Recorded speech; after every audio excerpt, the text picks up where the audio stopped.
नाशिकमधल्या अशोक खरात उर्फ कॅप्टन या भोंदूबाबाचं आणखी एक मोठं कांड समोर आलंय।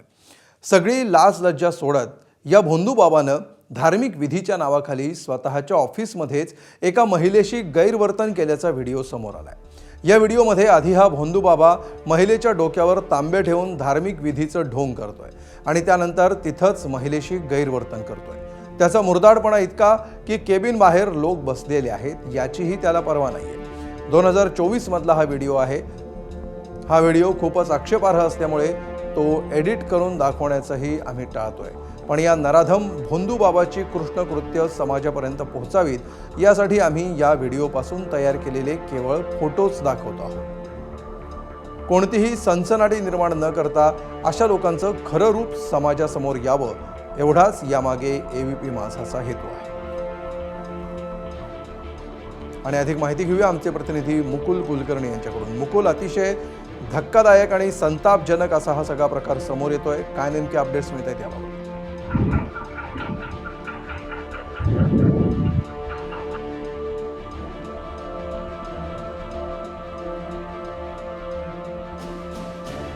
महिलेशी गैरवर्तन केल्याचा या भोंदूबाबाचा व्हिडिओ आणि त्याची ही कृष्णकृत्य समाजासमोर आणण्याच्या उद्देशानेच हे फोटोज आम्ही दाखवतो आहोत। हे फोटोज व्हिडिओतून घेतलेले फोटोज आहेत। ऑफिसमध्येच इतरांच्या समोर कशा प्रकारे या भोंदूबाबा खरातनं महिलेशी गैरवर्तन केलं होतं याचा हा आणखी एक व्हिडिओ समोर आलाय। आणि अधिक माहिती घेऊया आमचे प्रतिनिधी मुकुल कुलकर्णी यांच्याकडून। मुकुल, अतिशय धक्कादायक आणि संतापजनक असा हा प्रकार आणि त्याचे फोटो आपण दाखवत आहोत प्रेक्षकांना, काय नेमके अपडेट्स आहेत याबाबत? नाशिकच्या सरकारवाडा पोलीस ठाण्यामध्ये एका महिलेने तक्रार दाखल केलेली होती। साधारणतः 2022 ते डिसेंबर 2025 या कालावधीमध्ये महिलेवर अत्याचार केला। भोंदूगिरी करून मंत्र पूजा करण्याच्या बहाण्याने महिलेला गुंगीचं औषध देऊन तिच्यावर अत्याचार केल्यासंदर्भातली तक्रार एक दाखल करण्यात आलेली होती।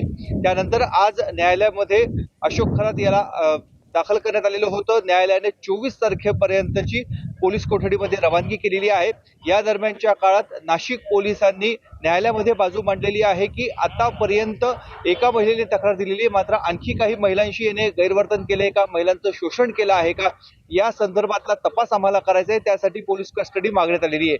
हा संपूर्ण प्रकार न्यायालयीन प्रक्रिया सुरू असतानाच अशोक खरात याचे काही व्हिडिओ आता सध्या समाज माध्यमांवर व्हायरल होत आहेत। अनेक ठिकाणी हे व्हिडिओ सध्या नाशिकमध्ये चर्चेचा विषय ठरलेले, त्यातलेच काही फोटोज आणि व्हिडिओज हे समोर येत आहेत की आपल्याच ऑफिसमधल्या केबिनमध्ये हा महिलांशी कशा पद्धतीने गैरवर्तन करत होता या संदर्भातले हे व्हिडिओ। त्यामुळे आता पोलिसांच्या माध्यमातून या सर्व व्हिडिओची तपासणी देखील केली जाणार आहे। या तपासामध्ये नेमकं पुढे काय काय येतं, आणखी याचे कोणी साथीदार आहे का, याबाबत देखील आता तपास केला जाणार आहे। निश्चित, धन्यवाद मुकुल या सविस्तर माहितीबद्दल।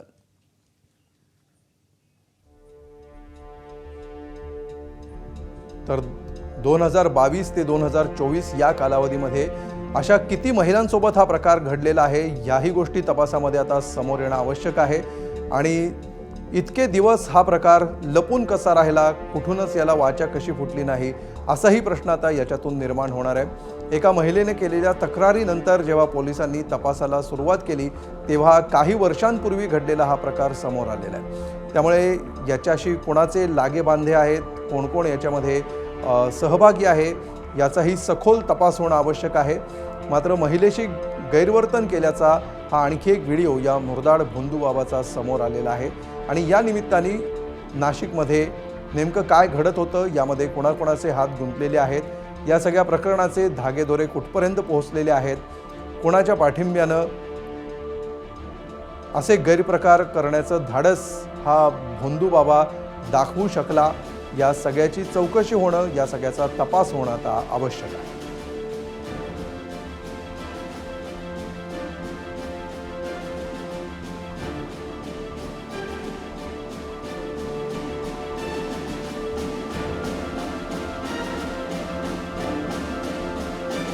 तर महिलेशी गैरवर्तन केल्याचा हा व्हिडिओ सध्या आपण बघतो आहोत। मुळात हा व्हिडिओ आहे, सध्या जरी आपण एबीपी माझाच्या स्क्रीनवर फोटो बघत असलात तरी हा मूळ व्हिडिओ आहे, मात्र तो इतका आक्षेपार्ह व्हिडिओ आहे की तो टेलिव्हिजन स्क्रीनवर दाखवणं शक्य नाही आणि त्यामुळे या व्हिडिओतले काही फोटो काढून आम्ही तुम्हाला दाखवतो आहोत. मात्र अतिशय धक्कादायक असा हा प्रकार आहे. या भोंदूबाबाचं हे कांड समोर आलेलं आहे. विशेष म्हणजे त्याच्या कार्यालयामध्ये दिवसा उजेडी हा प्रकार झाल्याचं समोर आलेलं आहे. सगळी लाज लज्जा सोडून या भोंदूबाबानं धार्मिक विधीच्या नावाखाली या महिलेला ऑफिसमध्ये बोलवलेलं होतं आणि स्वतःच्या ऑफिसमध्येच त्यानं या महिलेशी गैरवर्तन केल्याचा हा व्हिडिओ आहे. या व्हिडिओमध्ये अगोदर हा भोंदूबाबा महिलेच्या डोक्यावर तांब्या ठेवून काही धार्मिक विधी करत असल्याचं ढोंग करतो आणि त्यानंतर तिथेच महिलेशी गैरवर्तन करत असल्याचं देखील समोर आलं. तर नाशिकमधील बहुचर्चित अशोक खरात उर्फ कॅप्टन या भोंदूगिरी करणाऱ्या मांत्रिकाला पोलिसांनी अटक केली आहे. या भोंदूबाबाला आज नाशिक जिल्हा न्यायालयामध्ये हजर करण्यात आलं. त्याला 24 मार्चपर्यंत पोलीस कोठडी सुनावण्यात आली आहे. या मांत्रिकानं गुंगीचं औषध देऊन एका महिलेवर बलात्कार केल्याप्रकरणी नाशिकच्या सरकारवाडा पोलीस ठाण्यामध्ये गुन्हा दाखल करण्यात आला होता. महत्त्वाची बाब म्हणजे या भोंदूबाबाकडे अनेक राजकीय नेते, अधिकारी आणि सेलिब्रिटी आपलं भविष्य जाणून घेण्यासाठी जात होते. त्यांचे व्हिडिओ देखील पोलीस तपासामध्ये उघडकीस आलेत. सिन्नर तालुक्यामध्ये अशोक खरातनं श्री शिवनिका संस्थान या मंदिराची स्थापना केली आहे. या मंदिराच्या विश्वस्त पदावर महिला आयोगाच्या अध्यक्ष रुपाली चाकणकर आहेत. शिवाय एकनाथ शिंदे मुख्यमंत्री असताना त्यांनीही या मंदिरामध्ये जाऊन दर्शन घेतलं होतं. तेव्हापासून अशोक खरात जास्त चर्चेत आला होता.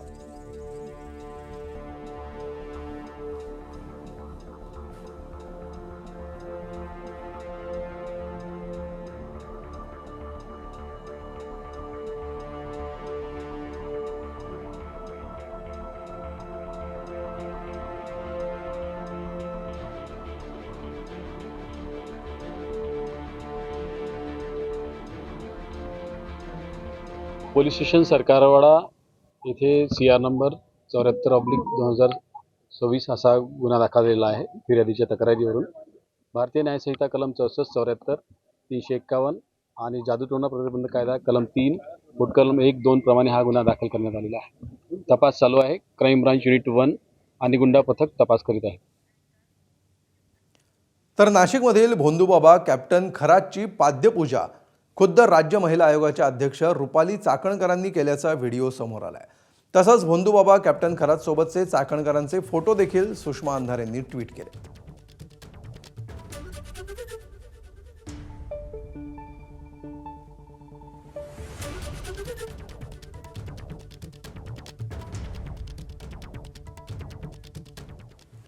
दरम्यान रुपाली चाकणकरांवर झालेल्या आरोपांनंतर ठाकरेंच्या शिवसेनेच्या नेत्या सुषमा अंधारेंनी काही सवाल उपस्थित केलेत.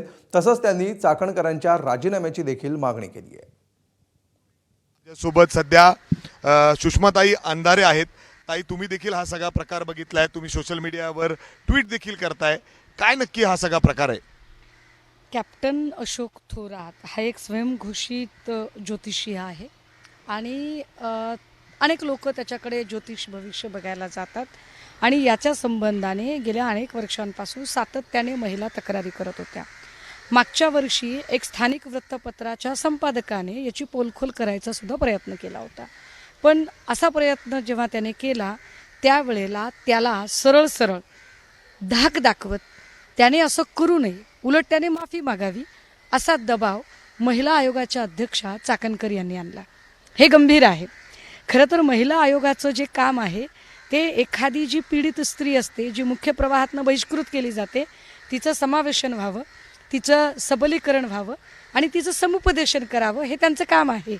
परंतु पीडित स्त्रीला समावेशन, सबलीकरण, समुपदेशन करण्याऐवजी पीडित स्त्रीची मदत करणाऱ्या पत्रकारांनाच आपल्या पदाचा दुरुपयोग करत माफीनामा मागायला भाग पाडणे, यासाठी जर महिला आयोगाच्या अध्यक्षा काम करत असतील तर हे वाईट आहे.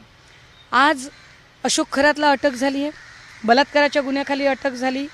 माहिती अशी मिळते की साधारणतः 58 आक्षेपार्ह व्हिडिओ त्याच्याकडे सापडले, ज्या व्हिडिओमध्ये वेगवेगळ्या महिलांचं लैंगिक शोषण आणि वेगवेगळ्या आपत्तीजनक व्हिडिओ आहेत, ज्यातनं तो महिलांना ब्लॅकमेलिंग वगैरे करायचा.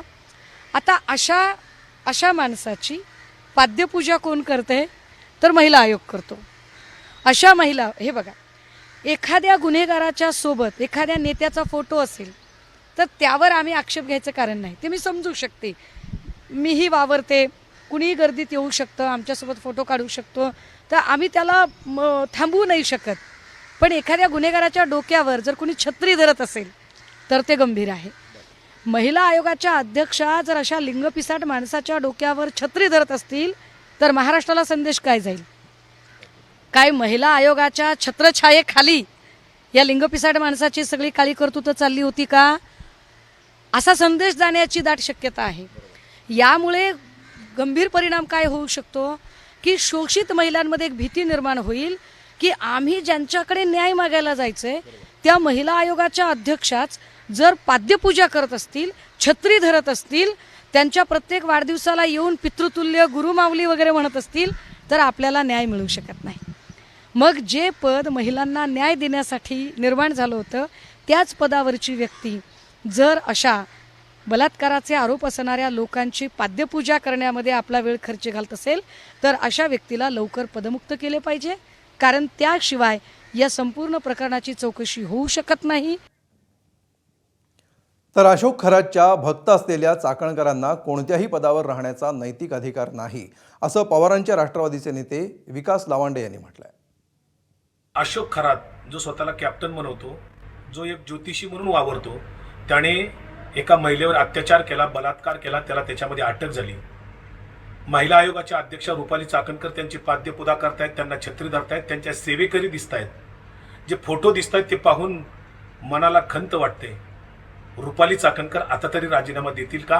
आणि त्यांच्या पक्षाने सुनील तटकरे प्रदेशाध्यक्ष आहेत, सुनेत्रा वहिनी पवार आहेत, त्यांनी सुद्धा त्यांना आता राजीनामा मागितला पाहिजे. त्या मागतील का असा आमचा सवाल आहे. कारण रुपाली चाकणकरांचे अनेक गुन्हे आजपर्यंत, अनेक चुका ज्या गंभीर स्वरूपाच्या आहेत त्या दडपल्या गेलेल्या आहेत. दरम्यान या सगळ्या प्रकारावर रुपाली चाकणकरांनी ट्विट करत स्पष्टीकरण दिलंय.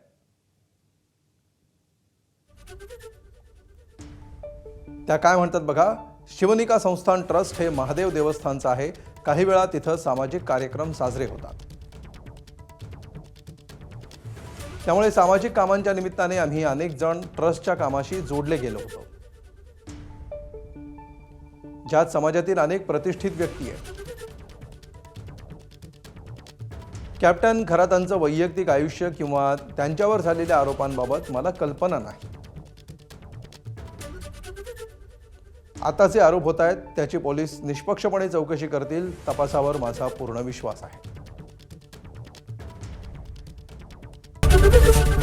एबीपी माझा, उघडा डोळे बघा नीट.